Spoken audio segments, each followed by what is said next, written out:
Sin duda alguna, en cualquier sociedad democrática, el Estado tiene algún rol en el tema económico. Y dentro de los aspectos donde el Estado puede tener algunos niveles de participación, pasan un poco el tema de la política monetaria, política cambiaria, y además en su participación en la definición de algunos precios de bienes o servicios, o temas incluso participación en la configuración de estructuras de costos, márgenes de ganancia.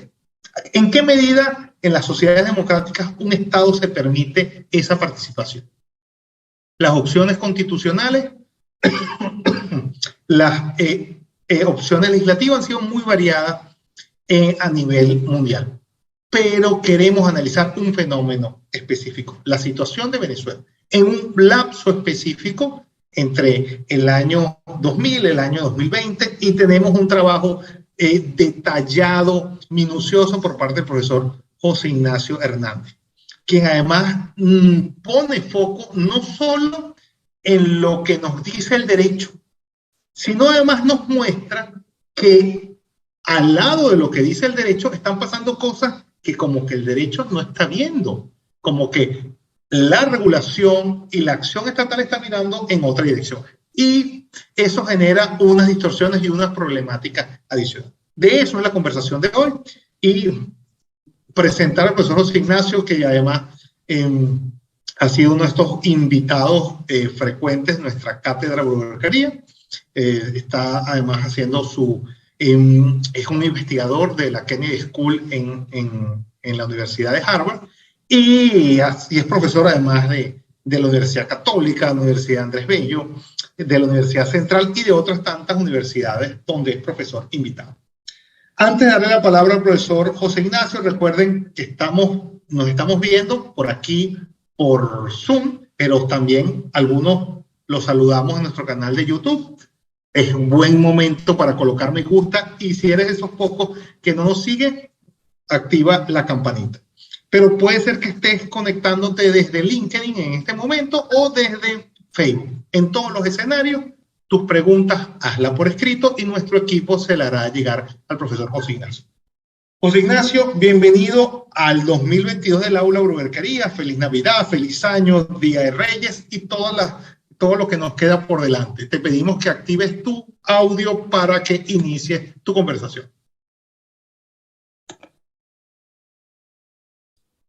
Bien, bueno, muchísimas gracias, Julio. Un placer estar aquí en el Aula Brujerías, Fundación Universitas, la Fundación Estudios de Derecho Administrativo, para conversar sobre un libro que publiqué, que acaba de salir en realidad, aunque técnicamente es de finales del año pasado, que además responde, como siempre, a la iniciativa y empuje del querido profesor Alan Bruber Carías, y que recoge las investigaciones que en materia de control de precio y control de cambio he venido realizando específicamente en el Growth Lab dirigido por el profesor Ricardo Hausmann. Este es un libro que comencé a escribirlo en su forma actual hacia el año 2017. Y la idea inicial en aquel momento era hacer el diagnóstico del control de cambio y del control de precio en Venezuela, y a partir de allí diseñar o proponer cuál debería haber sido la ruta para el desmontaje del control de cambio. Distintos economistas, entre ellos los profesores queridos amigos Ronald Balsa y Miguel Ángel Santos, habían estudiado y propuesto cómo se desmonta el control de cambio y el control de precio, pero mi idea era proponer las reformas jurídicas para desmontar el control de precio y el control de cambio. En el ínterin llegó el 2018 y el régimen de Nicolás Maduro decide derogar la centralización de divisas en el Banco Central de Venezuela con el nuevo convenio cambiario número 1, unifica, por así llamarlo, la tasa de cambio, anuncia una derogatoria del control de precio y crea así una ilusión de desmontaje de los controles de cambio y de precio, pero en realidad eso no era más que una ilusión, porque no solo se mantenían en rigor o en vigencia reglas que establecen limitaciones inconstitucionales a la libertad cambiaria y a la libertad de precios, sino que es que además no se habían restablecido los mecanismos de mercado, pero la situación a partir del 2018-2019 comenzó a evolucionar en un sentido muy distinto, porque la economía venezolana comenzó a reflejar arreglos informales. Ya vamos a definir qué entendemos por arreglos informales, cuyo signo distintivo es la dolarización de facto.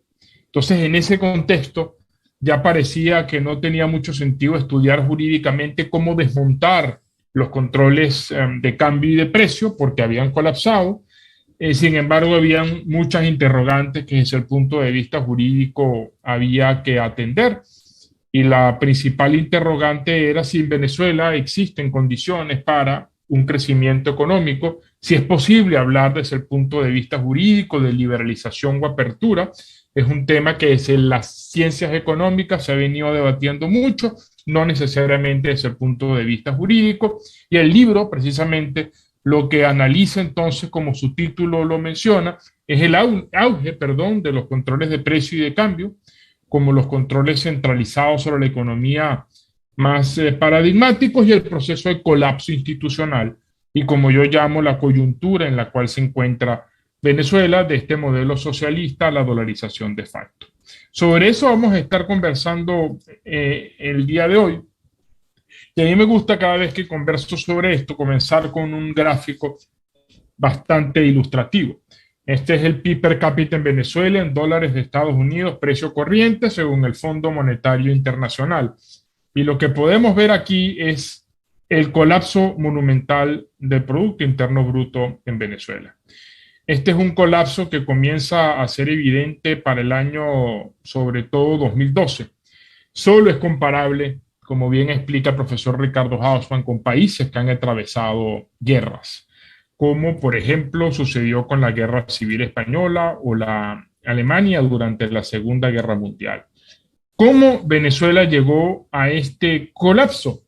La respuesta o la hipótesis que planteo en el libro, siguiendo de nuevo los estudios económicos del Grove Lab en la Harvard Kennedy School, es que el colapso económico de Venezuela inició en 2003, cuando se establecieron controles centralizados que terminaron por destruir los mecanismos de mercado. Pero para poder comprender esta hipótesis según la cual el colapso económico en Venezuela se originó con la imposición de controles centralizados que destruyeron la economía, los mecanismos de mercado, tenemos que definir qué son los mecanismos de mercado. Y últimamente, por una investigación en la que estoy imbuido, he releído a Aristóteles. Y hay, por supuesto, una clara visión aristoteliana de los mecanismos de mercado. Las premisas son muy sencillas, no está de más recordarlas. El ser humano es racional, procura maximizar su bienestar con decisiones que ante recursos escasos tienden a ponderar y a balancear costos con beneficios. Eso hace, por lo tanto, que el intercambio de bienes y servicios conducidos por la libre iniciativa propenda a decisiones racionales. La eficiencia económica, los economistas hablan, entre otras manifestaciones, del óptimo de Pareto, aquella situación en la cual la condición de un operador económico no puede mejorar sin que se perjudique la situación de otro operador económico. Eso es lo que llamamos la economía de mercado, y la economía de mercado requiere reglas que fomenten ese libre intercambio, y esas reglas que fomentan el libre intercambio son los mecanismos de mercado. Esto, por lo tanto, y ya entrando desde un análisis jurídico, nos dice no solo que no hay contradicción entre los mecanismos de mercado y la intervención del Estado en la economía, es que los mecanismos de mercado requieren que el Estado intervenga en la economía. La primera razón por la cual los mecanismos de mercado requieren de la intervención pública es porque se precisa que el Estado dicte reglas que definan derechos económicos, favorezcan el libre intercambio y propendan a la resolución de conflictos. Es lo que en economía se llama regulación civil. El derecho mercantil es la regulación civil que asigna derechos económicos, favorece el libre intercambio y promueve la resolución de disputas. Sin embargo, hay que tomar en cuenta que no siempre existen condiciones para que el libre intercambio propenda a la eficiencia económica. Es lo que los economistas llaman los fallos de mercado. Y aquí entra el concepto de regulación económica. Yo he sido muy crítico de la manera en la cual el concepto de regulación económica ha sido incorporado al derecho administrativo comparado, porque suele equipararse regulación económica al concepto de policía económica, y son dos conceptos completamente distintos. Lo que caracteriza la regulación económica es que la intervención del Estado a través de las administraciones públicas se orienta a atender fallos de mercado. Fallos de mercado como, por ejemplo, el monopolio, asimetría de la información, externalidades, bienes públicos. Un fallo que en lo personal me apasiona, sesgos y atajos mentales que demuestran que el ser humano no es tan racional como uno lo cree y que a veces, por lo tanto, la administración pública debe dar ese pequeño empujón, nudge, es como se llama en inglés, para promover decisiones racionales. De manera tal que el Estado tiene que intervenir en la economía a través de la regulación económica para atender los fallos de mercado, pero también por pactos sociales se ha entendido que la riqueza debe redistribuirse para promover la igualdad de ingresos, y eso da lugar al concepto de administración prestacional. Figuras tales y como salarios mínimos, subsidios, actividad de fomento, son ejemplos de las técnicas de intervención del Estado en la economía. Estas técnicas de intervención del Estado en la economía se basan en el principio de subsidiariedad. El Estado no puede hacer, no puede tomar para sí, no puede atender ninguna tarea que la sociedad libre y organizada no puede satisfacer directamente. Este principio de subsidiariedad deriva del concepto de comunidad de Aristóteles, fue desarrollado por la Escuela de Salamanca, inspirado en Santo Tomás de Aquino y el concepto de bien común, y es una de las piedras angulares de la doctrina social de la Iglesia Católica. La intervención del Estado en la economía, por lo tanto, no puede enervar, violar el libre intercambio. Quien tiene que tomar las decisiones es siempre el consumidor a través de los mecanismos de mercado, es lo que se llama la soberanía del consumidor. Hay casos en los cuales, sin embargo, la intervención pública en la economía llega a tal extremo que se desnaturaliza el libre intercambio. Los operadores económicos ya no deciden, quien decide es el Estado. Es lo que se conoce como la soberanía del planificador. Cabe apuntar que en Venezuela, de acuerdo con la Constitución de 1999, la economía de mercado es una institución constitucionalmente garantizada, lo cual implica que el Estado, al intervenir en la economía, no puede destruir los mecanismos de mercado. ¿Y cuándo se destruyen los mecanismos de mercado? Cuando se eliminan derechos económicos, libertad de empresa, propiedad privada, libertad de contratos, directamente o por medio de reglas arbitrarias. Cuando las reglas económicas, regulación civil y regulación económica son confusas, contradictorias, inestables, arbitrarias. O cuando las reglas de la economía de mercado no pueden ser cumplidas coactivamente. De nada vale un contrato si no hay un sistema de justicia que pueda lograr la ejecución incluso forzosa del contrato. Por lo tanto, se destruyen los mecanismos de mercado cuando el Estado pierde ese poder coactivo. Hay un libro aquí magnífico, por cierto que no lo comenté, pero podrán ver aquí algunos libros que recomiendo, de Anthony August. Me parece a mí que es clave el libro sobre regulación y teoría económica, y este es el clásico trabajo de Hayek sobre camino de servidumbre. Ahora, en Venezuela sería un error pensar que los mecanismos de mercado se destruyeron en 2003, súbitamente. En realidad, en Venezuela hemos tenido un proceso gradual y progresivo de desmantelamiento de los mecanismos de mercado, que encuentra como causa determinante el progresivo peso de la economía, del petróleo en la economía, y esta nueva mentalidad que además comenzó a darse en el primer tercio del siglo XX con la teoría del pleno empleo de Keynes, y que llevó a lo que el profesor Alan Bruber Carías ha llamado en su libro sobre la historia de la intervención pública del Estado en la economía, la dictadura económica impuesta por López Contreras en 1939. La transformación de Venezuela en petroestado incrementó notablemente los cauces de intervención del Estado en la economía. Aquí, por cierto, tenemos el famoso reventón de los Barrosos II.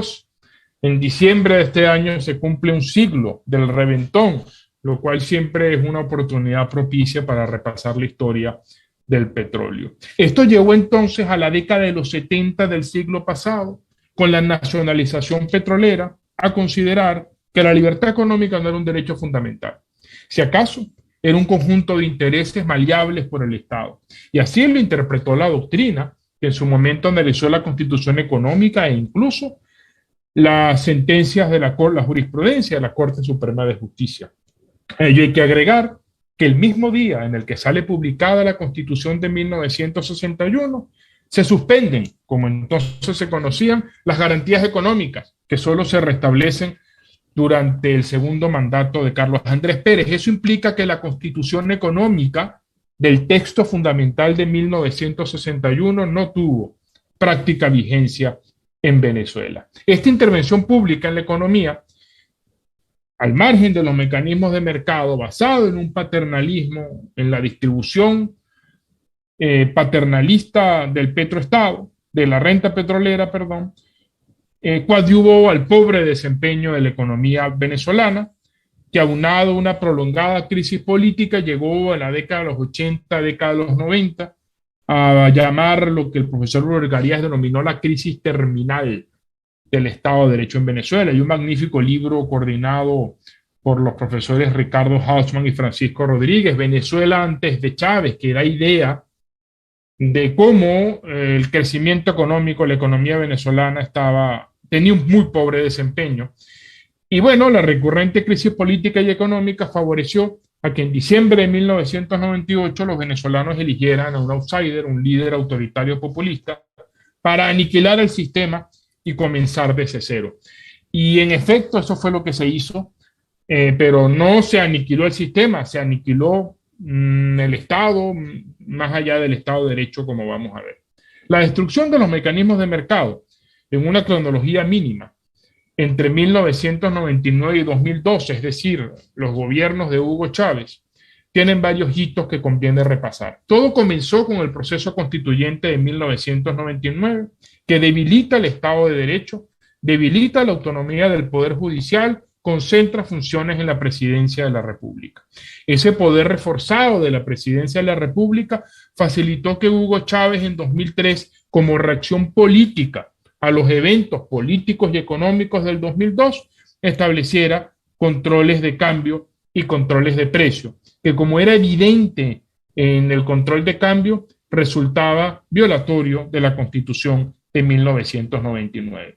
Los operadores económicos comenzaron a reaccionar.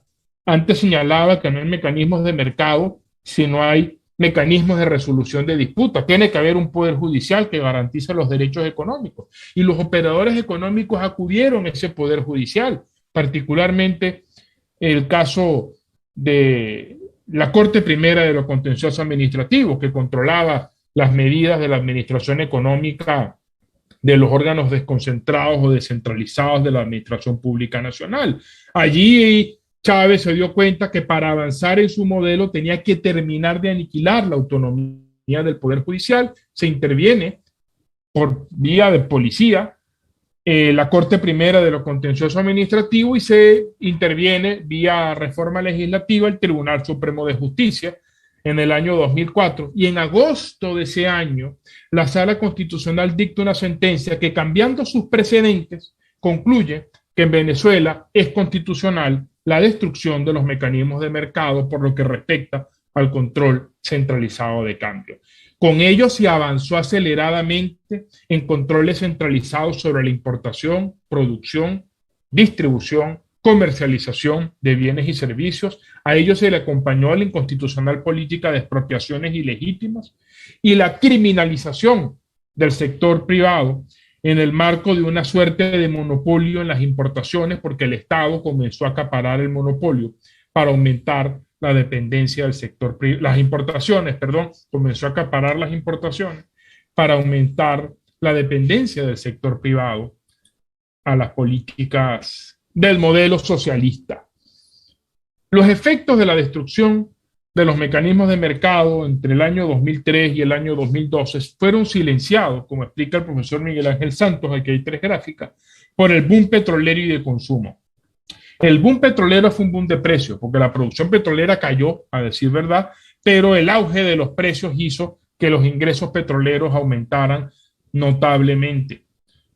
Hay estimaciones que eliminando el subsidio energético nos dicen que el ingreso petrolero que pudo haber sido administrado con este boom es de 700.000 millones de dólares. Ese boom petrolero vino acompañado de un boom de consumo, de un boom de las importaciones, pero paradójicamente no solo aumentaron las importaciones como consecuencia del aumento del ingreso fiscal por el boom petrolero, es que aumentó el endeudamiento público. De manera tal que el efecto acumulado del boom petrolero y el incremento de la deuda pública externa e interna llevaron a aumentar notablemente el gasto público, lo cual se reflejó en un aumento de consumo y en una ilusión de bienestar.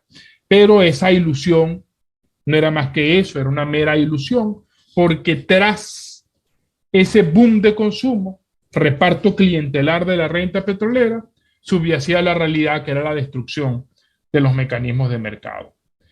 En marzo del año 2013 se anuncia la muerte de Hugo Chávez y en abril, en unas elecciones reñidas, es electo el entonces vicepresidente Nicolás Maduro como presidente de la República. Las políticas predatorias continuaron. Cuando hablo de políticas predatorias, esa es una expresión económica, políticas predatorias son políticas públicas que destruyen, aniquilan la riqueza que genera la sociedad civil libre y organizada. Pues Maduro continuó las políticas predatorias con controles de precio. Eso produjo inevitablemente desabastecimiento y escasez. Como el acceso a los mercados financieros cada vez era menos por el sobreendeudamiento, entonces Maduro aprovechó la inexistente autonomía del Banco Central de Venezuela, que había sido violentada en 2005, para financiar el déficit fiscal vía política monetaria. Comenzó entonces la inflación.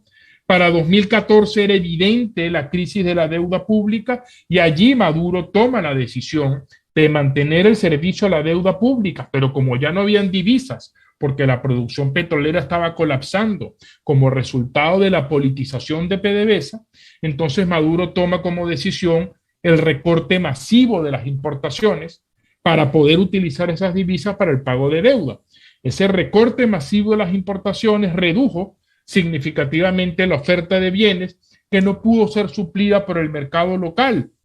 ¿Por qué? Porque los mecanismos de mercado estaban destruidos. El efecto acumulado de todo esto comenzó a ser evidente hacia el 2017 con la emergencia humanitaria compleja y la hiperinflación. La emergencia humanitaria compleja en Venezuela es consecuencia de las decisiones políticas adoptadas, primero por los gobiernos de Hugo Chávez, y en segundo lugar por los gobiernos de Nicolás Maduro, que en el marco del así llamado socialismo del siglo XXI destruyeron los mecanismos de mercado, destruyeron la capacidad de producción de PDVSA, sobreendeudaron el país y ocasionaron, por lo tanto, un recorte drástico de la oferta de bienes y servicios, lo cual excluyó a amplios sectores de la población venezolana de bienes y servicios esenciales. La destrucción de los mecanismos de mercado demostró que el derecho administrativo en Venezuela era un derecho administrativo autoritario, caracterizado primero por la concentración de funciones en el Poder Ejecutivo, segundo por la politización del Poder Judicial y la eliminación de los mecanismos de solución de controversia, tercero, la desnaturalización del derecho mercantil a través de esta idea del orden público socialista, cuarto, la hegemonía de la iniciativa pública del Estado, sea a través de empresas públicas, sea a través del sistema económico comunal, llamado así, o de la propiedad social. El derecho administrativo pasó a ser un instrumento autoritario al servicio del Estado y no un instrumento al servicio de los ciudadanos. Y la administración pública, lejos de promover el desarrollo, pasó a ser un obstáculo al desarrollo. Ahora, a medida que pasaba todo esto, había otro fenómeno en evolución, el colapso de la capacidad estatal. Entendemos por capacidad estatal la habilidad material, real que tiene el Estado de implementar efectivamente sus políticas públicas. Esa capacidad estatal depende del servicio civil, funcionarios, en segundo lugar, del espacio fiscal, los recursos fiscales de los cuales pueda disponer el Estado, requiere o supone además infraestructura y bienes necesarios para cumplir con los cometidos estatales y la organización de estos recursos financieros o no financieros, que en algunos casos se denomina gobernanza. Si vemos este gráfico de Fund for Peace, miren ustedes que es muy interesante. El modelo socialista que llevó a implementar controles centralizados en la economía pasó por fortalecer la capacidad estatal. Este gráfico mide, es un poco al revés, mide el grado de fragilidad. Mientras más bajo sea el grado de fragilidad, más capacidad tiene el Estado.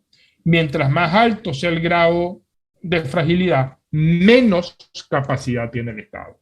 Entre el 2006 y el 2013, la fragilidad del Estado venezolano disminuyó, o en otros términos, aumentó la capacidad del Estado. El modelo del socialismo del siglo XXI es un modelo que tiene claros cortes totalitarios, y la primera condición de un modelo totalitario es que existe un Estado fuerte, tan fuerte que tenga capacidad para absorber a la sociedad civil. Pero ¿qué pasa a partir del 2013? La fragilidad estatal de Venezuela comienza a aumentar vertiginosamente. Esto significa que el Estado venezolano se vuelve más frágil. Por lo tanto, no solo se destruyeron los mecanismos de mercado, todas estas conductas predatorias afectaron, debilitaron la capacidad estatal. Y eso hace que Venezuela sea hoy un Estado frágil que puede tornarse en Estado fallido si no se detiene el ritmo del colapso. Índices reveladores del Estado fallido en Venezuela o del Estado frágil: el monopolio del ejercicio legítimo de la violencia se ha fracturado. Tenemos el caso de Barrancas del Orinoco de las semanas pasadas. El Estado no puede cumplir con todos los cometidos, por lo tanto surge lo que la doctrina llama áreas de limitada estatalidad, áreas que el Estado ya no puede cumplir, específicamente porque el Estado no puede proveer servicios y lo que los economistas llaman bienes públicos. Pero atención, en esas áreas de limitada estatalidad suelen surgir arreglos sociales, porque la sociedad civil tiene que organizarse para hacer aquello que el Estado no puede hacer. Pero como sea que la causa es el colapso estatal, esos arreglos sociales se traducen en arreglos informales: corrupción, mercados negros, comercio ilícito. Recordamos, por ejemplo, en la época de desabastecimiento y escasez, el fenómeno de los bachaqueros. Eso era mercado negro, síntoma del colapso estatal. Hay un magnífico reporte publicado por el economista venezolano José Luis Aboyín en el Banco Interamericano de Desarrollo, The Venezuelan Enterprise, la empresa venezolana, que tiene encuestas sobre cuáles son las necesidades de la empresa privada en Venezuela, y claramente ese estudio refleja que la primera condición adversa al crecimiento de empresas privadas en Venezuela es que no hay un Estado capaz que pueda cumplir con sus cometidos básicos. Para 2018, entonces, el colapso estatal y la destrucción de los mecanismos de mercado habían producido esta consecuencia. Primero, el Estado ya no tenía capacidad para gestionar los controles centralizados y el monopolio en las importaciones. Segundo, además, el colapso de la producción petrolera agravó el déficit de divisas. Ya no había divisas que repartir y el control de cambio no fue más que un instrumento político de repartir rentas para favorecer la estabilidad del régimen. Regímenes autoritarios se manejan repartiendo rentas o repartiendo represión. El palo o la zanahoria, como dicen los americanos. El control de cambio era fundamentalmente un mecanismo que, según los casos, servía para castigar o para premiar. Pero si no había divisas, ya no era posible repartir clientelarmente los petrodólares a través de Cadivi. El colapso estatal aumentó la informalidad económica, pero el Estado no podía hacer cumplir la ley forzosamente. Y ese es el origen de la dolarización de facto. En Venezuela, la dolarización, que los economistas llaman transaccional, no es una dolarización de jure, como expliqué en un trabajo del 2018. No es que ahora la moneda de curso legal es el dólar o la divisa.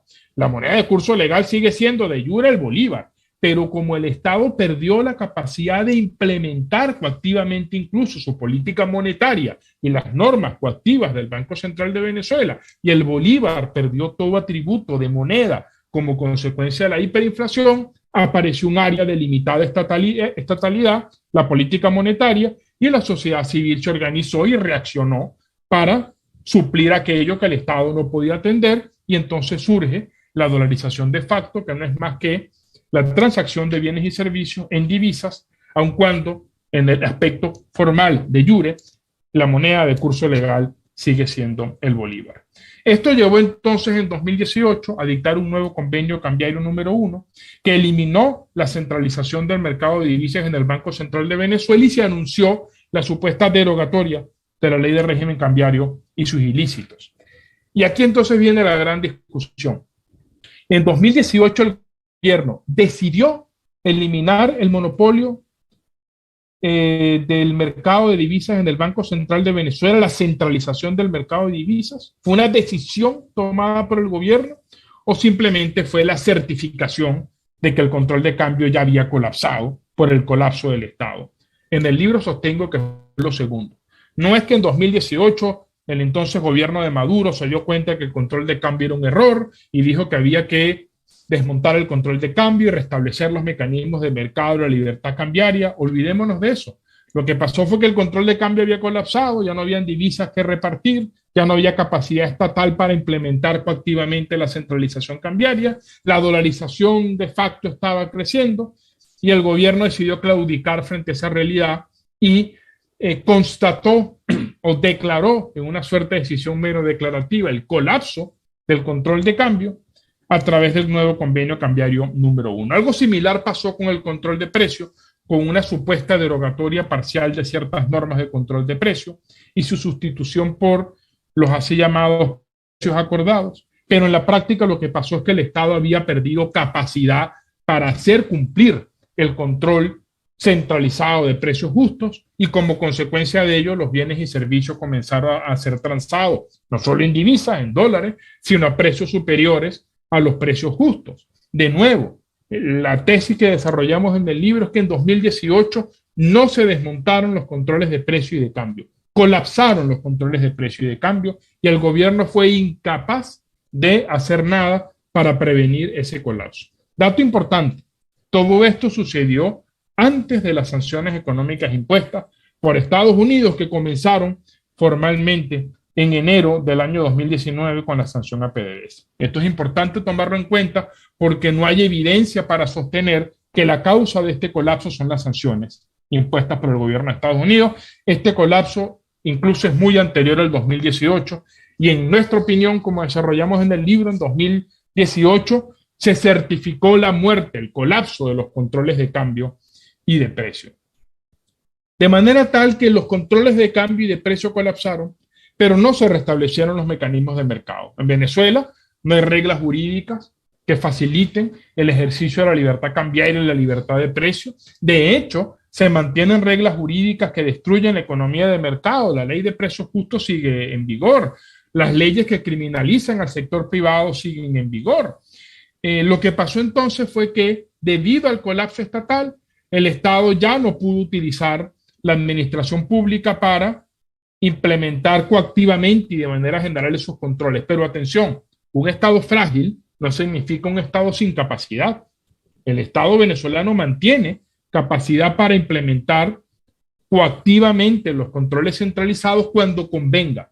Por lo tanto, estamos ante escenarios de controles selectivos sobre determinada empresa o determinados sectores. Es por eso que yo he venido sosteniendo, y en el libro desarrollo esa tesis, que en Venezuela no hay espacios de libertad económica. Lo que hay meros espacios, lo que existen son meros espacios de tolerancia económica. ¿Y cuál es la diferencia? En los espacios de libertad económica hay mecanismos de mercado. Si el Estado invade esos espacios de libertad, los operadores económicos reaccionan frente al Poder Judicial. En los espacios de tolerancia económica, el gobierno deja que fluyan transacciones, intercambios al margen incluso de las reglas formales. Tolera, porque no tiene capacidad para hacer cumplir los controles centralizados a lo largo y ancho del territorio. Pero en cualquier momento, por decisiones estrictamente políticas, el aparato represor de la administración económica venezolana se pondrá en movimiento y lamentablemente hay ejemplos en este sentido. Pero a todo evento, y además de que no existen mecanismos de mercado, el Estado no tiene capacidad de proveer bienes públicos en términos económicos necesarios para que los mecanismos de mercado funcionen. Ya sea referencia al estudio sobre la empresa venezolana del Banco Interamericano de Desarrollo. No hay en Venezuela garantía del suministro eléctrico, no hay la garantía de seguridad ciudadana, no hay un sistema de justicia sin un Estado que asegure y cumpla y haga cumplir los derechos económicos. No puede haber mecanismos de mercado en Venezuela. Es por eso que yo niego o rechazo la tesis en el libro que Venezuela esté atravesando una suerte de transición desde el socialismo al capitalismo o que estemos con el modelo chino. Estos dos libros a mí me ayudaron mucho a entender, por un lado, el modelo chino, How China Escaped the Poverty Trap, de Yuen Ang, un magnífico libro que recomiendo, y de Gross y Steinher, Economic Transitions in Central and Eastern Europe. ¿Por qué Venezuela no tiene nada que ver con la transición del modelo socialista, de los modelos socialistas a la economía de mercado luego de la caída del bloque soviético? Porque no se han restablecido los mecanismos de mercado. Las privatizaciones luego de la caída del bloque soviético fueron consecuencia del restablecimiento o establecimiento de mecanismos de mercado. Y entonces allí podían conducirse privatizaciones en sentido estricto. Hubo, por supuesto, en el marco del colapso, privatizaciones de facto, privatizaciones espontáneas, pero eso son falsas privatizaciones. Las verdaderas privatizaciones se implementaron a resultas del restablecimiento de los mecanismos de mercado. Si en Venezuela no se han restablecido los mecanismos de mercado, lo que vemos no son privatizaciones, sino privatizaciones de facto, cesiones de activos de manera opaca y poco transparente. Y China es un fenómeno interesante porque es un país donde hay mecanismos de mercado sin instituciones de la democracia constitucional. Esto ha generado todo un debate en la literatura económica sobre en qué medida el crecimiento de China puede ser estable. Hay unos economistas, Acemoglu y Robinson, que concluyen que como el crecimiento económico requiere las instituciones políticas de la democracia constitucional, el crecimiento económico en China es un crecimiento precario. Frente a eso, pues se contrasta la evidencia. No me interesa en todo caso ese debate, lo que explico en el libro es que lo que sucedió en China fue que se restablecieron, se emularon mecanismos de mercado y eso permitió o favoreció el intercambio de bienes y servicios con reglas claras, estables, seguras, y eso, por lo tanto, creó condiciones favorables al crecimiento económico. Eso no es Venezuela. Venezuela no es el modelo chino porque en Venezuela, insisto, no hay mecanismos de mercado y ni siquiera hay un Estado que provea bienes públicos esenciales. Por si hubiera cualquier duda, en el libro analizamos el índice de libertad económica de The Heritage Foundation y como podemos ver, la libertad económica ha venido en picada en Venezuela. La caída se ha disminuido, es lógico, luego de una caída tan grande, cada vez queda menos espacio por caer, pero este gráfico es simplemente un llamado de atención que en Venezuela la libertad de empresa no tiene vigencia efectiva alguna y sin libertad de empresa no hay mecanismos de mercado. Por lo tanto, si no hay libertad de empresa y no hay mecanismos de mercado, no cabe hablar en Venezuela de liberalización. Como expliqué, por cierto, en mi tesis doctoral que cumple 20 años sobre la libertad de empresa que publicó FUNEDA, la liberalización implica la expansión de la libertad de empresa. Si en Venezuela no hay libertad de empresa, no hay liberalización. Lo que se aprecia como liberalización, insisto, no es más que el colapso estatal. Para el derecho venezolano y para el derecho administrativo venezolano, ya estoy terminando, hay muchas implicaciones de este colapso estatal. Yo creo que esto es algo que la doctrina venezolana no ha terminado de asumir plenamente. Y a veces veo análisis jurídicos que asumen que en Venezuela hay un Estado funcional y hay un ordenamiento jurídico racional que sigue los preceptos de la moralidad en términos de Lon Fuller o los preceptos del imperio de la ley en los términos de John Finnes, pero que yo creo que el problema en Venezuela es diametralmente opuesto, es el de un Estado frágil que va en camino a ser un Estado fallido. Y eso para el derecho tiene varias implicaciones. Primero, el problema ya no es ausencia de Estado de Derecho, sino ausencia de Estado capaz. Si no hay Estado, no hay derecho, y por lo tanto en Venezuela el gran problema que ahora tenemos que resolver es cómo traemos de vuelta al Estado. La creciente informalidad económica hace inaplicable el artículo 7 del Código Civil. Esa tesis la desarrollo en mi libro. El artículo 7 del Código Civil para uniformar aquí nuestro conocimiento, es una regla que viene del derecho romano, en el digesto de Justiniano, de acuerdo con la cual la inobservancia de la ley no exime su cumplimiento. La ley es ley, aunque haya una conducta contraria a la ley, conducta contra legem, como dirían los romanos. Eso en Venezuela no rige, porque el imperio de la ley desapareció, porque la ley, como acto que exterioriza el poder de coacción del Estado, desapareció porque no hay poder de coacción. O sea, el artículo 7 en realidad no tiene vigencia en Venezuela. Cuando se analiza la dolarización de facto, sería un grave error analizar la dolarización de facto bajo el artículo 7 del Código Civil, porque entonces llegaríamos a la conclusión de que la dolarización de facto es ilegal y que los operadores económicos están violando la ley, porque la moneda de curso legal es el bolívar.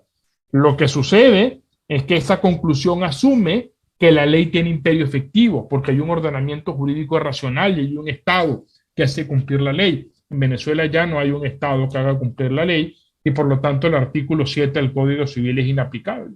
En el derecho tributario, esto tiene notables implicaciones, porque el derecho tributario venezolano tiene aquí lo que yo llamo una suerte de crisis existencial, porque de jure, en el aspecto formal, hay leyes tributarias que regulan hechos imponibles de sustrato económico, pero en la práctica esas leyes no tienen vigencia alguna.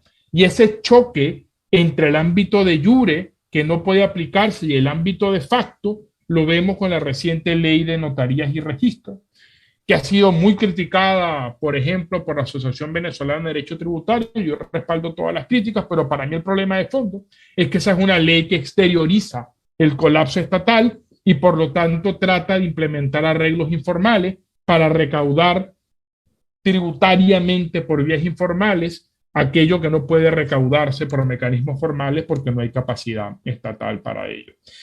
Y esto implica, por lo tanto, para terminar, que hay una creciente proliferación de organizaciones criminales. Plectocracia, comercio ilícito de oro, lavado de dinero. No puede señalarse que todas las operaciones, todas las transacciones económicas en Venezuela amparadas en esta informalidad son ilegales. No se puede afirmar eso, pero tampoco se puede negar al mismo tiempo que la informalidad económica venezolana promueve, lamentablemente, flujos financieros ilícitos que aparecen todos mezclados, como entre otros Asdrúbal Oliveros ha venido señalando en diversas entrevistas. Esto hace entonces, como explico en el libro, que Venezuela esté en una encrucijada. Por un lado, el régimen de Maduro nos ofrece la ley antibloqueo, que no es una ley, porque no tiene ninguna ordenación racional de la conducta humana. La ley antibloqueo, si alguno de ustedes se las ha leído, es prácticamente inentendible desde un punto de vista literal. Cuando hablo de ley antibloqueo, no es la ley en sí, digamos las ideas, si es que se puede llamar como tal, que subyacen tras la ley antibloqueo. ¿Cuáles son esas ideas? Mantener el status quo, procurando quizás en algunas áreas mayor formalización, ceder activos y áreas estratégicas en condiciones opacas, y eso lo que va a conducir es un crecimiento inestable, pero además un crecimiento para pocos. Esa es una solución. La otra solución es restablecer los mecanismos de mercado, un nuevo derecho económico, reconstruir la capacidad estatal, y eso creará condiciones favorables para un crecimiento estable para todos. Los economistas han debatido si la economía venezolana pudo haber crecido en 2021 o si va a crecer en 2022. Desde el punto de vista jurídico, lo que yo quiero aportar con este libro es que independientemente del resultado económico, en Venezuela no hay condiciones jurídicas o condiciones institucionales para promover un crecimiento inclusive y estable, que es el tipo de crecimiento que requerimos para salir de la emergencia humanitaria compleja, como nos lo recuerda, por ejemplo, la encuesta en COVID y el abrumador aumento de la pobreza registrado en el año 2021. ¿Por qué yo he señalado que para restablecer los mecanismos de mercado tenemos que construir un nuevo derecho económico? No basta con volver al derecho económico de 1999. ¿Por qué no? Porque ya en ese derecho económico de 1999 estaban las semillas, los embriones, pudiésemos decir, que llevaron a implementar políticas autoritarios-populistas, en los años siguientes. Es muy ilustrativo y es una autocrítica que el derecho administrativo venezolano tiene que hacer si vemos cómo, para justificar las políticas predatorias y de nacionalización, el gobierno de Hugo Chávez hizo mano de conceptos como servicio público y contrato administrativo. Por lo tanto, yo no propongo volver al derecho económico de 1999. Además, la evolución de la economía es de tal magnitud que si retrotraemos el ordenamiento jurídico económico al que estaba vigente en enero de 1999, pues tampoco será suficiente. Hablo de un nuevo derecho económico porque es necesario construir ex novo las reglas de los mecanismos de mercado, tanto la regulación civil como la regulación económica. Y esto pasa por desmontar los arreglos institucionales del petroestado. Porque mientras Venezuela se siga rigiendo por arreglos institucionales del petroestado, contrarios al principio de separación de poderes, no podrá haber en Venezuela mecanismos de mercado. También esto implica que el derecho mercantil tiene que emanciparse del derecho administrativo.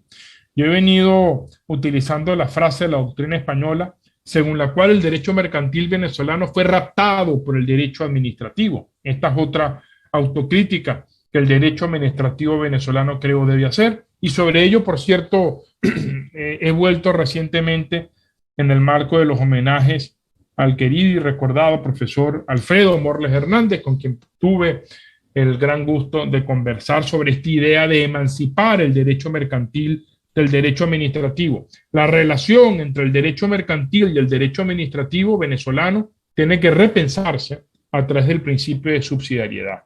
Por lo tanto, hay que abandonar instituciones claramente autoritarias del derecho administrativo, como el servicio público y el contrato administrativo. Si vemos las modernas tendencias de contratación pública, lo que se está trabajando a nivel global y en América Latina, de alianzas público-privadas, el concepto de contrato administrativo, con el mayor de los respetos, a mí se me antoja absolutamente anacrónico y contrario a los mecanismos de mercado. Hay que hacer, por lo tanto, una ambiciosa reforma legislativa. Yo propuse en su momento, entre 2018 y 2019, que para atender las restricciones legales más vinculantes, había que dictar una ley que solucionara esas restricciones más vinculantes. Yo llamé a esa ley una ley ómnibus. Y en paralelo, habría que trabajar para una nueva codificación económica, cercana a los procesos de codificación, por ejemplo, adelantados por los gobiernos de Páez y sobre todo de Antonio Guzmán Blanco. Esta es una tarea pendiente que quisiera yo, y es una iniciativa que la Academia Venezolana tome y asuma. Reconstruir o construir un nuevo derecho económico deslastrado de las instituciones del petroestado y un derecho mercantil, un derecho privado, liberado del yugo del derecho administrativo. Pero lamentablemente ya es insuficiente con unas reformas legislativas. Si hoy se dictasen las mejores leyes del mundo para restablecer los mecanismos de mercado, esas leyes serían inaplicables. ¿Por qué? Porque Venezuela es un estado frágil. Por lo tanto, la restricción más vinculante al crecimiento económico hoy día en Venezuela ya no es la destrucción de los mecanismos de mercado, es la ausencia de un Estado capaz. Y esto es una mala noticia, porque la reconstrucción de la capacidad estatal es una tarea de largo plazo. Yo he estudiado casos de colapsos estatales en la teoría del Estado fallido, cómo se reconstruyen esas capacidades estatal, algunos casos exitosos, otros, por ejemplo, Afganistán, lamentablemente fallidos. Y la conclusión es que es muy fácil destruir la capacidad estatal, fácil entre comillas, es muy complejo reconstruirla. Aquí hace falta, y no me puedo detener mucho en ello por razones de tiempo, pero siguiendo la literatura de Estados fallidos, lo que se propone en el libro es una aproximación top-down, de arriba hacia abajo, con apoyo de la comunidad internacional, y una aproximación de abajo hacia arriba, bottom-up, para reconstruir la sociedad civil. En Venezuela, como dice el profesor Ricardo Hausmann, hay que empoderar de nuevo a la sociedad civil para que recupere sus derechos. Una figura clave en este sentido son las alianzas público-privadas, pero de nuevo tienen que deslastrarse de este concepto arcaico, me parece, del contrato administrativo. Conclusiones ya para terminar y dar cabida a algunas preguntas o comentarios. El derecho administrativo autoritario en Venezuela destruyó los mecanismos de mercado al tiempo que colapsaba la capacidad estatal. En 2018 el gobierno de Maduro no tuvo otra opción que reconocer el colapso económico institucional, pero los mecanismos de mercado no se restablecieron. Por lo tanto, en sentido estricto, no cabe hablar de desmontaje de controles de cambio y de precio, simplemente lo que acaba de hablar es de colapso de los controles centralizados. Ese colapso estatal, ha fomentado la informalidad económica, desde la dolarización hasta el comercio ilícito de oro, por ejemplo. Lo que algunos han llamado giro al capitalismo, liberalización económica o apertura económica, para mí, no son más que los síntomas del colapso del Estado. Y esto es muy importante. Yo no estoy diciendo que lo que yo diga sea verdad, ya quisiera equivocarme, pero el diagnóstico es importante, porque si el diagnóstico es, hay una apertura económica, eso es una muy buena noticia. Pero si el diagnóstico es, lo que estamos viendo es una informalidad económica por el colapso del Estado, eso es una muy mala noticia, porque significa, y es mi tesis, que Venezuela va rumbo a convertirse en un Estado fallido si no se detiene ese colapso estatal. Ya no basta, por lo tanto, con restablecer los mecanismos de mercado a través de una reforma legislativa.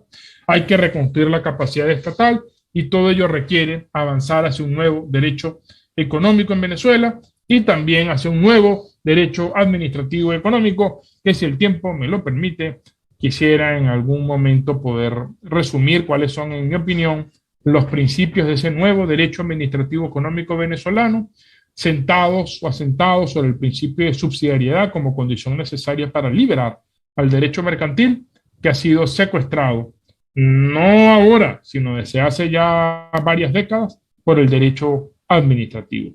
Muchas gracias por la atención. Quedo atento a cualquier pregunta o comentario. Gracias, José Ignacio, por tu intervención. Y bueno, ya tenemos varias preguntas, varios comentarios. El primero de ellos están preguntando por las inscripciones en los seminarios, tanto de derecho procesal penal como el derecho comparado de procesal constitucional. Pasen por ahí por la sección comentarios, aquí en Zoom, en YouTube, en LinkedIn o en Facebook, y allí encontrarán la información para solicitar, para aplicar por las becas que aún tenemos.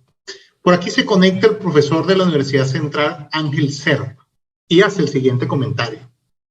Los países latinoamericanos oficialmente dolarizados, Ecuador, El Salvador, Panamá, tomaron esa ruta en contextos muy diferentes, ninguno vinculado al caso venezolano. Crisis política, inmensa diáspora, Venezuela picada en dos. Dice además el tema sanción. Los países dolarizados se convirtieron en economías importadoras de productos, se desindustrializaron. Y la pregunta que hace es la siguiente: ¿una reversión de las sanciones volvería a un control de cambio? Tienes deshabilitado el audio, activa tu audio. Vamos a ver. Ahora sí, ¿no? Bueno, cordial saludo al profesor Ángel Serpa. Muy pertinente la intervención. Los países que han dolarizado de jure han implementado ambiciosas reformas jurídicas para hacer de la divisa, el dólar americano, moneda de curso legal. Eso pues tiene sus pros y contras en la economía venezolana. Los economistas han debatido esa opción, no me corresponde a mí analizar las bondades económicas. Sí es preciso recordar que para poder dolarizar de jure la economía venezolana hay que modificar la Constitución. O sea, estamos hablando de una reforma mayor y a mí no me parece razonable que en el medio de esta crisis pues tengamos que reformar la Constitución para dolarizar de jure. Ni creo que la solución sea darle la vuelta a la Constitución, o sea, violar la Constitución para dolarizar de jure, porque si vamos a restablecer los mecanismos de mercado hay que restablecer la confianza. Y violar la Constitución no fomenta confianza. ¿Qué pasa si se levantan las sanciones? Si se levantan las sanciones, en lo personal creo, no va a cambiar absolutamente nada, porque la restricción más vinculante al crecimiento económico en Venezuela no son las sanciones, es el colapso estatal. Como yo he dicho, si hoy las sanciones se levantan, mañana Venezuela seguiría siendo un Estado fallido, sin poder, sin capacidad para ejercer las potestades públicas, sin capacidad para hacer valer derechos económicos, con lo cual los venezolanos no verían ningún cambio favorable. Lo que implicaría el fin de las sanciones o la reversión de las sanciones es que ahora el régimen autoritario tendría más libertad para utilizar discrecionalmente recursos en el extranjero como el ingreso petrolero. Eso no significa que las sanciones económicas no tengan un impacto económico adverso, claro que lo tienen, antes que postular la reversión de las sanciones, que creo que es un asunto de política que no tiene nada de jurídico y por lo tanto yo ahí poco tengo que opinar. Lo que sí creo que debería hacerse en Venezuela son mecanismos para flexibilizar consecuencias no deseadas de las sanciones. Pero todo evento, si se levantan las sanciones, en lo personal creo poco va a cambiar, porque en mi opinión la causa determinante no son las sanciones, es el colapso estatal, y ese colapso estatal no se va a remediar si las sanciones desaparecen. Gracias, José Ignacio. Desde YouTube, Jan Rosales Gutiérrez hace el comentario: tolerancia económica, interesante, aunque también suena como una inducción de mortalismo empresarial por un lado, mientras que se estimula espacio de tolerancia económica de los acólitos oficialistas por el otro. Virginia Rosales, lo pego con el siguiente comentario, también desde YouTube. No sé si lo llamaría espacio de tolerancia económica, pienso que tiene que ver con lo que comentabas de selectividad y la conveniencia, tanto para el control como para el dejar hacer. ¿Algún comentario con relación a eso? Alessandra, ayúdame con el micrófono de José Ignacio, que se le está muteando. Listo, Gracias. Gracias. A la pregunta de Jan, acólicos oficialistas, fíjense, no puede, desde el punto de vista jurídico, no puede criticarse que en el medio del colapso estatal el emprendimiento privado venezolano haya resurgido. Porque ese es el rol, esa es la vocación natural del emprendimiento privado. La economía es como un río. Si usted la tranca por un lado, va a encontrar la manera de salir. Y lo que sucedió esa es diría un economista, una externalidad positiva del colapso estatal, es que los controles centralizados estaban represando el emprendimiento privado.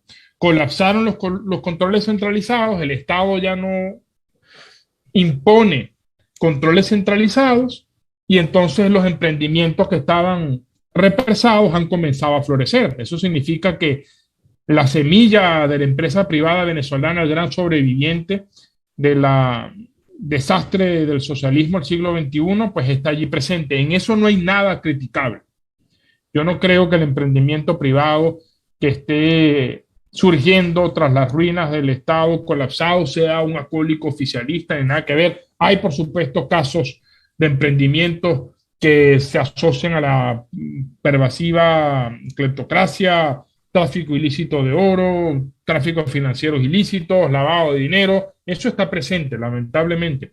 Pero creo yo que también hay, y es el lado que habría que rescatar, un emprendimiento privado, la empresa privada venezolana que sin los controles centralizados está haciendo lo que tiene que hacer, tratar de producir y tratar de levantar la cabeza. El problema, yo no quiero ser aquí ave de mal agüero, pero si uno lee el reporte de José Luis Saboín de Venezuelan Enterprise, pareciera que hay un techo a ese crecimiento, porque sin mecanismos de mercado, sin seguridad ciudadana, sin un sistema de justicia, sin suministro eléctrico, etcétera, etcétera, va a llegar un momento en el cual ese emprendimiento que logró florecer entre las ruinas va a llegar al tope y no va a poder aumentar más. Y de nuevo, en Venezuela no estamos intentando recuperar el Producto Interno Bruto luego de la recesión pandémica. Estamos hablando de reconstruir la economía que cayó cerca del 80%. El profesor Ricardo Hausmann nos dijo en una reciente entrevista que recomiendo, y a mí me impactó mucho leer al profesor Hausmann diciendo que él no cree que en su vida él vaya a ver el Producto Interno Bruto recuperado plenamente en Venezuela. Entonces, hay que poner esto en perspectiva, ¿no? A la pregunta de Virginia, que le mando un gran saludo, creo que estamos hablando de lo mismo. Cuando yo traté de inventar esta palabra tolerancia económica, era para explicar por qué si no se han restablecido los mecanismos de mercado hay un emprendimiento privado que florece al margen del Estado, ¿no? Y mi explicación es, ese emprendimiento privado no opera en ámbitos de libertad protegidos, simplemente opera en ámbitos que el gobierno ha tolerado. ¿Por qué los tolera? Porque no tiene capacidad, porque no entran en el radar político, por razones, digamos, metajurídicas, pero en cualquier momento el control es selectivo y entra el Estado a esa zona de tolerancia y la destruye, imponiendo las reglas predatorias que siguen en vigor, y en ese escenario, lamentablemente, el emprendimiento privado no tendrá ningún mecanismo para asegurar sus derechos económicos. Por eso yo digo que en Venezuela no hay espacios de libertad, sino espacios de tolerancia, y la recuperación económica y la superación de la emergencia humanitaria compleja lo que requieren es construir espacios de libertad. Aquí hay un comentario de Iván, el profesor Iván López Ruiz, dice, si la capacidad estatal seguirá colapsada y seguirá colapsando, perdón, con mayor tolerancia económica y que en el futuro no se vislumbra un reverso de tal situación, ello podría conducir a mayor, dice él, libertad económica, me atrevo yo a colocar en sus palabras tolerancia económica. Bueno, vaya, buena pregunta. En mi libro yo lo que quise fue brindar una explicación a lo que está pasando en Venezuela alterna a la tesis de la vuelta al capitalismo. Ahora, ¿qué pasa si el colapso de Venezuela continúa? Habría que ver situaciones de estado fallidos que yo he podido estudiar, y lo que va a terminar pasando es que la economía formal va a irse reduciendo cada vez más y va a aumentar la economía informal. Como el régimen autoritario tiene que mantenerse, necesita estabilidad y ya no puede repartir rentas por vías institucionales, va a repartir rentas por vías informales, y entonces veremos el incremento de actividades económicas ilícitas, lo que está pasando en el arco minero del Orinoco, por ejemplo. Y lo que va a terminar pasando es que Venezuela se va a informalizar todavía mucho más. El emprendimiento privado que logró florecer va a llegar a un techo, no va a poder avanzar más, porque si un Estado que asegure derechos, etcétera, poco más se puede hacer. Y lo que quedará son muy, muy reducidos espacios para las élites económicas que de manera lícita o ilícita puedan satisfacer sus necesidades, pero la vasta mayoría de los venezolanos quedará excluido de esos mecanismos informales, y eso entonces debería traer como consecuencia el aumento de la emergencia, de la crisis migratoria venezolana. El panorama para mí, tengo que confesarlo, no es nada positivo. No estoy diciendo que hacia allá vayamos. Bien difícil es analizar lo que está pasando en Venezuela, casi imposible hacer predicciones, pero sí quiero llamar la atención sobre las graves consecuencias que tiene el colapso estatal en Venezuela, que es algo que, insisto, parece estar pasando desapercibido. E incluso los abogados tenemos que entender que ya no estamos operando en un sistema jurídico racional, y entonces a veces que se hacen elucubraciones que sirven si hay un sistema jurídico irracional estatal, pero que no sirven en un sistema irracional aestatal, o sea, un sistema que surge en las áreas que el Estado ya no puede atender. Tenemos dos comentarios que creo que merecen la idea de conectar. Primero, una idea que usted dejó ahí en la mesa. Jan Rosales la retoma, dice el profesor Hernández, la idea de repensar el derecho mercantil y el derecho administrativo me parece acertada. Pero ¿cómo queda la noción de economía social de mercado a raíz de esa nueva tendencia? Buena pregunta. La economía social de mercado, que fue un término acuñado por los economistas alemanes luego de la Segunda Guerra Mundial, la economía social de mercado es economía de mercado. Lo opuesto a la economía de mercado no es la economía social de mercado. Lo opuesto a la economía de mercado es la economía centralizada, que es lo que tuvimos en Venezuela cuando se destruyeron los mecanismos de mercado. Cuando yo hablo de replantear el derecho económico a través del principio de subsidiariedad, invocando además la autoridad de Santo Tomás de Aquino, a quien estoy releyendo en estos días, y Aristóteles, y de allí la doctrina social de la Iglesia Católica, Pacem in terris, rerum novarum, centésimo annus. Ahí tenemos claramente que, si bien, como diría San Juan Pablo II, la economía de mercado es el mecanismo más eficiente para promover el intercambio de bienes y servicios, hay necesidades que no encuentran cabida en el mercado, y allí hace falta una administración prestacional. Ese es el estado, la parte social de la economía de mercado. Lo que sí creo, pero no es algo que aquí podamos ahondar, y eso lo ha explicado el profesor Ricardo Hausmann, es que hay que cambiar la visión de la desigualdad, porque la visión de la desigualdad sigue siendo una visión de la desigualdad de ingreso, y si el problema es la desigualdad de ingreso, yo corrijo ese problema transfiriendo ingresos, subsidios, precios subsidiados, etcétera. Y creo que el verdadero problema es la desigualdad en la inclusión productiva, que las personas no pueden incorporarse al proceso productivo y generar por sus propios medios riqueza necesaria para pleno florecimiento de la sociedad, como diría Santo Tomás, o para buscar la felicidad, como diría Locke.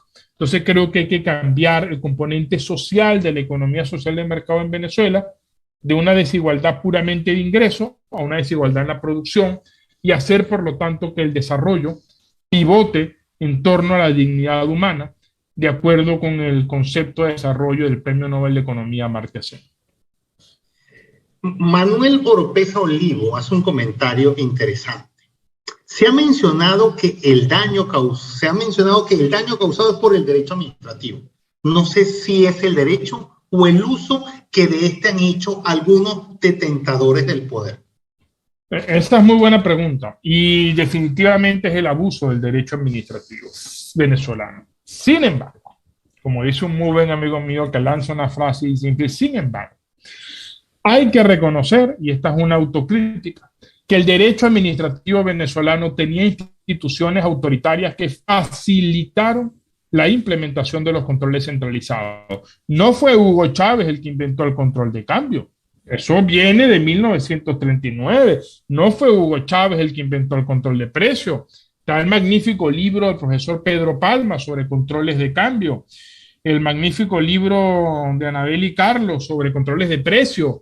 Yo recuerdo haber leído y me producía horror una ley, creo que era del 40 y tanto, sobre acaparamiento, y a mí me parecía estar leyendo al Indepavis. Es decir, el derecho administrativo venezolano tiene, por el petroestado fundamentalmente, unas instituciones autoritarias que hay que revisar. Yo en lo personal no creo, por ejemplo, que en materia de control de precios, lo explico en el libro, la solución sea volvamos a la ley de precios, no, a la ley de protección al consumidor y al usuario vigente en el año 99, que creo era la ley del 94.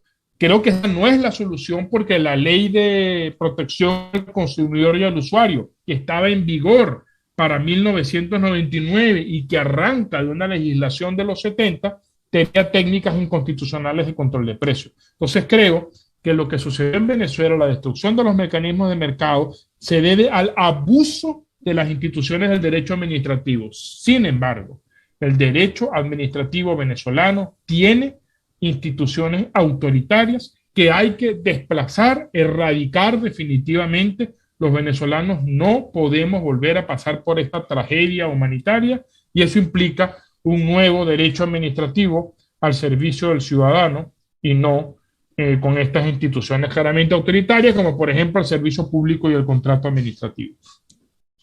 Conecto eso con un comentario aquí de YouTube. Y dice, los controles de cambio y de precios lamentablemente tienen antecedentes previos al 2003, pero ¿cuáles detectas tú como elementos diferenciales entre este capítulo más reciente y dramático con, de alguna manera, los antecedentes? Muy buena pregunta. Excelente pregunta, me encanta. Eso lo explico en el libro también, porque hay que tener cuidado con las críticas, ¿no? Y hay dos diferencias fundamentales: cuantitativas y cualitativas. Vamos a empezar por las cuantitativas. Los controles de precio y de cambio, sobre todo de precio, antes del 2003, no propendían a la planificación central vinculante de la economía. Ese nunca fue el objetivo. Los controles de precio y de cambio y demás controles centralizados en el marco del modelo socialista se orientaron a la planificación central de la economía con base en el modelo totalitario del Estado comunal. De hecho, la ley de planificación nos hablaba de la planificación central vinculante, y la idea del orden público socialista tenía esa idea. Entonces, esta es una diferencia en relación con el quantum, la intensidad. Y luego la finalidad. Yo creo que los controles de precio y de cambio hasta el 99 eran errores de buena fe, aunque los economistas dicen que las políticas públicas se juzgan por sus resultados, no por sus finalidades. Pero el control de cambio y de precio en el 2003 estaba dirigido a atacar a la sociedad civil y a destruir los mecanismos de mercado.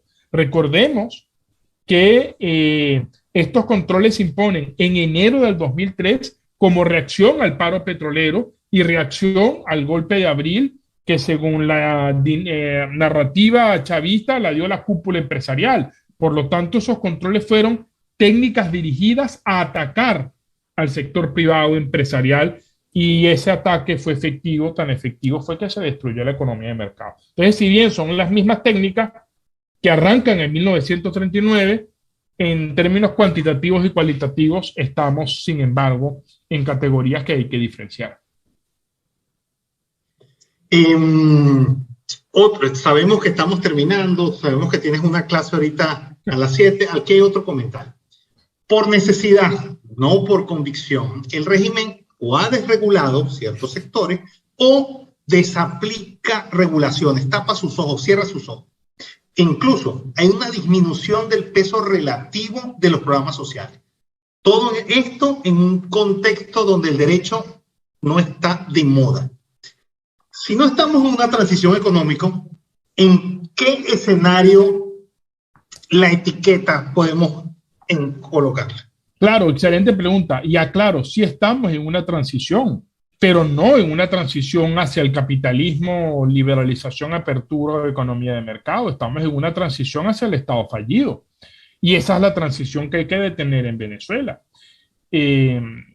Porque en realidad, como bien dice la pregunta, lo que ha pasado es que como el Estado ya no es capaz de implementar los controles centralizados, ni produce las divisas necesarias para mantener el reparto clientelar a través del control de cambio y financiar por esa vía el control de precios, el gobierno dijo, no, yo dejo que eso se mueva libremente y busco mi estabilidad por otros mecanismos, ¿no? Y viene toda esta informalidad ilegal. Pero aclaro, estamos ante una transición, no hacia la economía de mercado ni nada que se le parezca, estamos en una transición caracterizada por el colapso de la capacidad estatal de Venezuela, que puede llegar a convertirse en un Estado fallido. Con la profesora Cecilia Sosa he discutido si es ya Estado fallido, si es Estado frágil. No entremos necesariamente en esos detalles, pero sí creo que hay un proceso gradual de colapso estatal que si no se detiene, Venezuela está enrumbándose una transición hacia un Estado colapsado, o lo que yo he llamado la somalización de Venezuela. Aunque las sanciones no son la causa eficiente de la crisis actual, según tus estudios, levantar las sanciones puede contribuir a disminuir la crisis humanitaria compleja. No, yo creo que no. Y la lógica es la siguiente. Las sanciones limitan la capacidad del régimen de Nicolás Maduro, particularmente de exportar petróleo a Estados Unidos y de tener relaciones con los mercados financieros y con la economía global. Diferenciemos entonces estos dos efectos de las sanciones. No puede haber exportaciones a Estados Unidos, que es el mercado natural del crudo venezolano. Venezuela no puede interrelacionarse con la economía global. ¿Qué pasa si se eliminan las sanciones? Eso significa que de pronto vamos a tener un flujo de petrodólares, flujo de recursos del mercado financiero internacional que el régimen de Maduro va a administrar para el bien común. La respuesta es no y no. O sea, uno, si las sanciones se eliminan hoy, PDVSA sigue siendo una empresa colapsada. Y si hemos visto el repunte de la producción, ese repunte está orientado a operaciones que triangulan las sanciones. Pero si está, y hay una informalidad allí gigantesca sobre precio, etcétera. Pero regularizar las exportaciones petroleras de Estados Unidos, esa es otra dinámica y eso no va a cambiar los beneficios, no lo vamos a ver de la noche a la mañana. Y dos, tampoco habría acceso a los mercados financieros por la deuda irresponsablemente contratada. Pero a todo evento, el régimen de Maduro seguiría siendo un régimen autoritario, predatorio, que no se orienta al bien común, y si tiene más espacio, va a utilizar ese espacio para apoyar su estabilidad. Salió un reportaje, me parece que en Reuters o en Bloomberg, que apuntaba cómo el envío de crudo y de productos derivados a Cuba ha aumentado.